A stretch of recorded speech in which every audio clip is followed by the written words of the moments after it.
Hi, and welcome to the Speak PR podcast. My name is Jim James, and I am an entrepreneur who's been running multiple businesses and also running a PR firm for over 25 years. And on this podcast, I like to share thoughts and insights that I've got that I believe could help entrepreneurs and people running businesses to get noticed for what they do, using some of the tools and some of the tricks that agencies use with big companies. And today, I'd like to talk about sponsorship.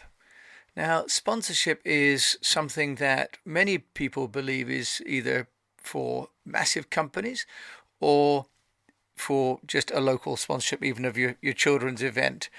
I've taken the view over the years that sponsorship is a great way to get involved in an event or a campaign and to be engaged in it, to actually get in front of people, but also possibly to make a difference.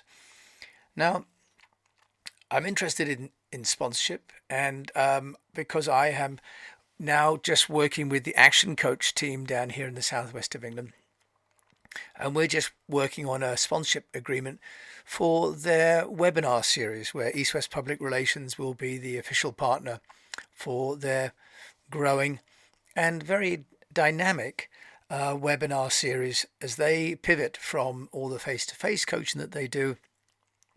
Peter and Andy are now working on making their company more of a distance and remote learning, but also more of a broader, even global community. And so it's this focus on business and this focus on growth that really resonates for me as a PR communicator. So why would I want to work with a business coaching company doing a webinar? Well, it gives me an opportunity to meet their customers who may not be directly asking for PR, but who may over time be interested in some of the knowledge and the wisdom that I would like to share that I think can add value.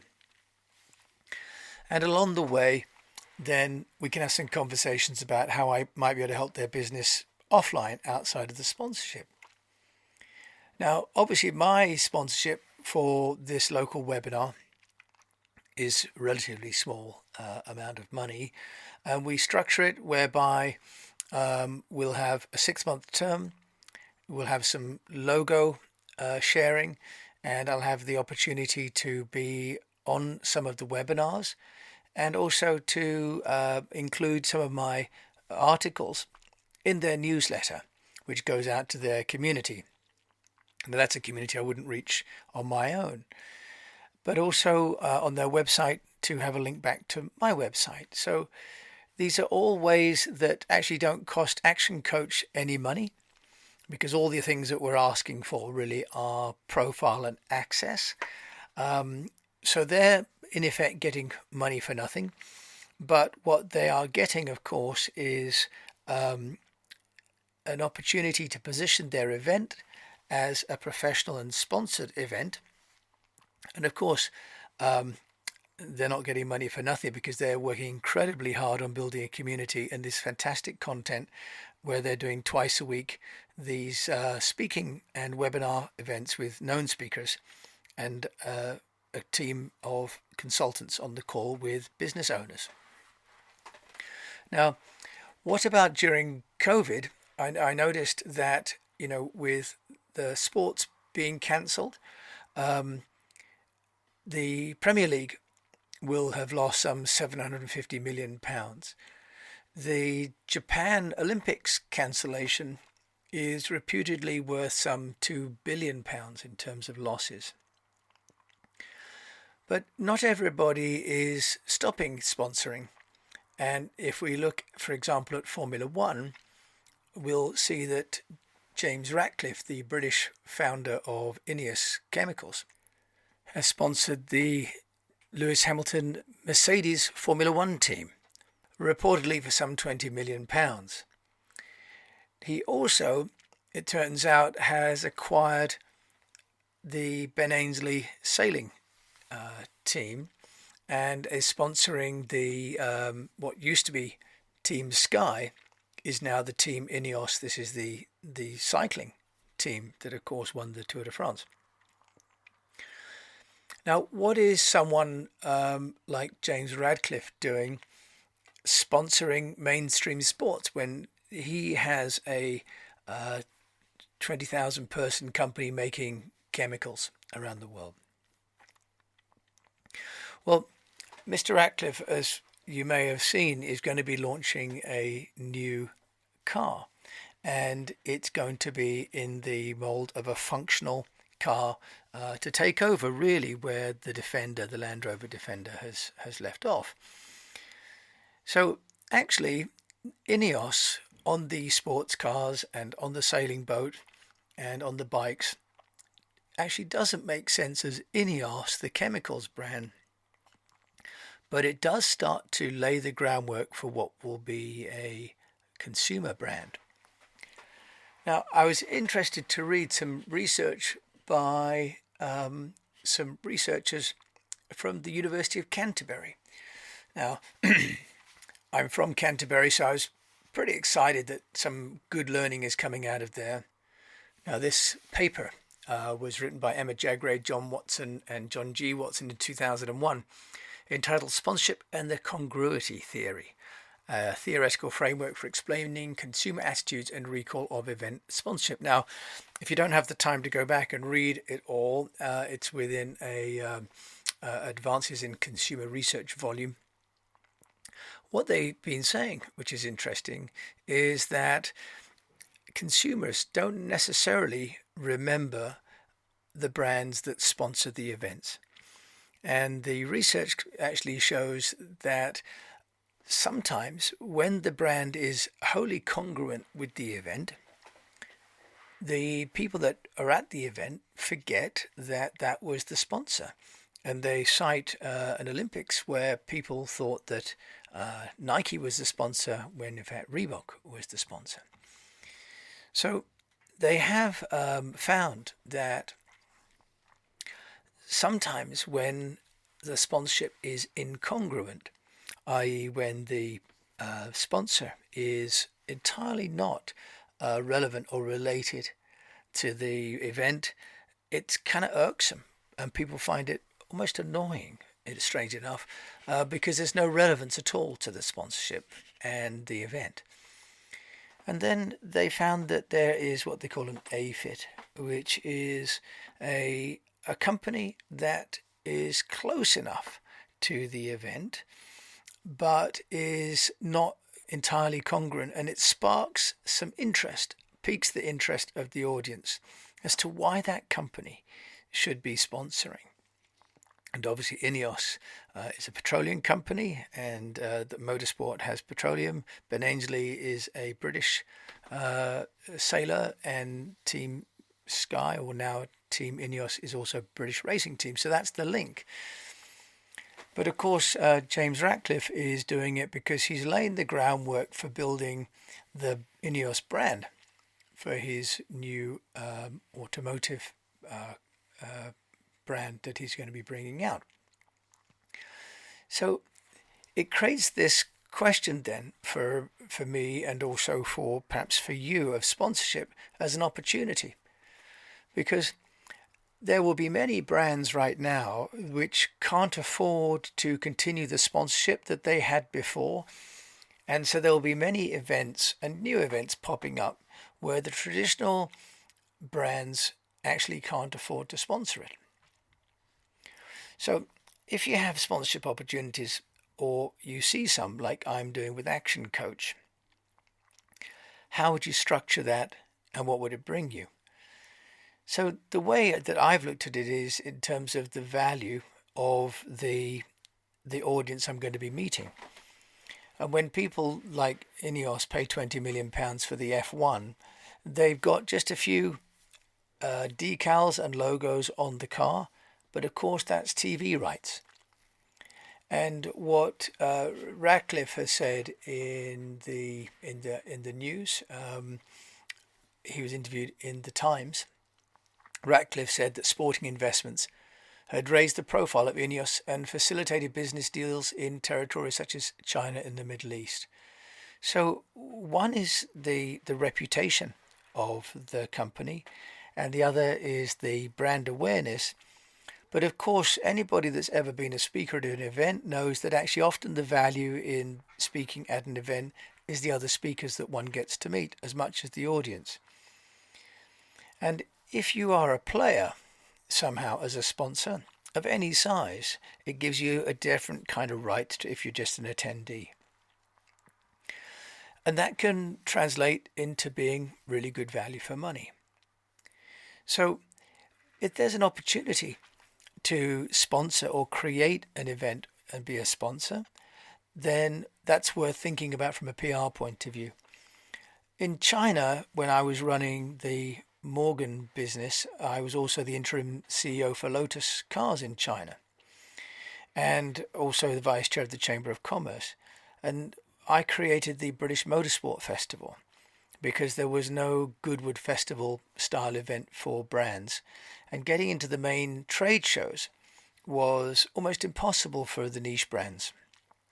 And if you could get in, it was extremely expensive, so the ROI wasn't there. So I did speaking at events, for example at universities and design shows to talk about British design and automotive engineering. But I also created a platform in the Motorsport Festival in order to give us an opportunity to sponsor and to bring people to us. So by the funding, I was able to get other brands to all contribute and create a platform for Morgan, which on its own it could not have had. So is there an opportunity for you and your company to either find a sponsorship opportunity or to build and create one where it doesn't exist? And right now I think we're seeing a lot of opportunity in innovation due to the COVID-19 stopping people taking events as they normally take place and building them differently.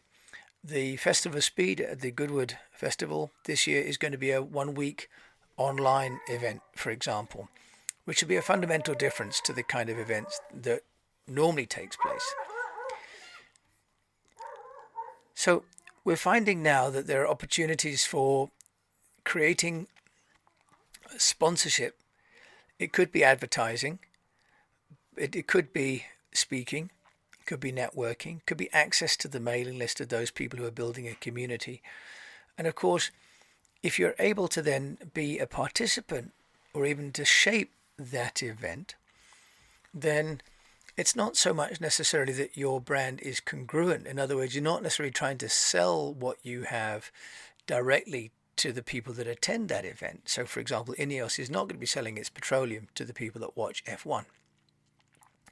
But it is also then being seen by other corporates and automotive and other, as I did in China when I was trying to start the Lotus One Cup race. We gave space on the cars in return for money.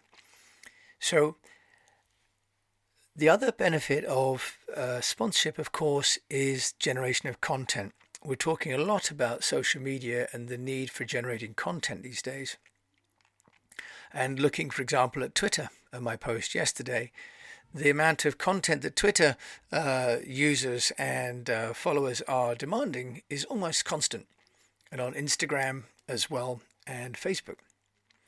So the other big benefit for people like INEOS, for James Radcliffe, is the photo opportunities. What content is going to be created as a result of sponsorship? Those photo moments. Of course, there are opportunities to bring your corporate clients to those events, to get your special passes, as it were, and special tickets for your partners and your customers.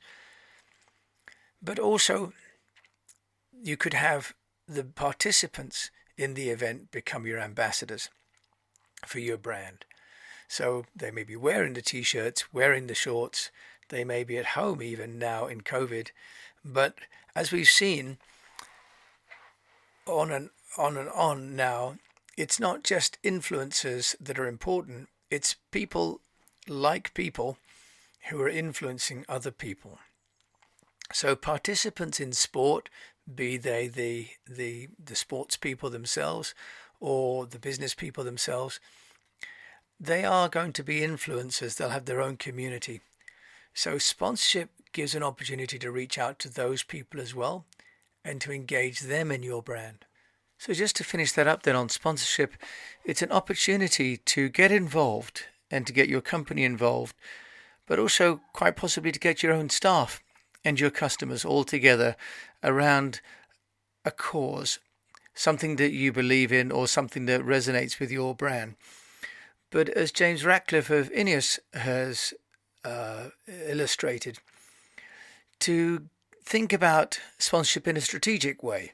If you've got a new business or a new line that's coming out in some time to come, why not use sponsorship as a way of starting to draw an audience and getting them to be introduced to the brand without actually having to tell them too much about the product? Because sponsorship is by and large not product, it's brand. There are many organizations right now, profit and not profit, that are desperate to find partners both for cash and also for services in kind. I'm doing that in my own very small way with Action Coach here. Action Coach is a global organization of amazing coaches, and I've been lucky enough to get myself aligned with the local group down here in Somerset and northeast Bath. But if you ask yourself, where can you align your company? Find an event or a cause that's not congruent, not something that seems to be inevitable and logical, because as the research shows, that means that the audience that sees your brand may take it for granted, or they may just think it's part of the show. But don't make it something that's so not obvious that people just question why you're there. Pick an event, pick an activity that is an indication of where your company is going, not necessarily where it's come from. And as we all move through COVID, we all need to think about where our businesses are going. And sponsorship is a great way both to get your brand out there, engage your staff and your audiences, but also in many ways to get back into the market and start the energy. And that's what we're all going to need post-COVID. My name is Jim James, and thank you so much for listening to the Speak PR podcast, where I've been working to share some thoughts and some insights on public relations and getting your company noticed. I trust that you found these to be useful, and if you have, please drop me a line to jim@eastwestpr.com or find us on Twitter on @eastwestpr. Love to also hear if you've got any tales or insights or stories that you can share with us that I can then relay to other entrepreneurs that are doing their best to get noticed. In the meantime, I pray you have good health, a profitable business, and that you keep communicating. Thank you for listening.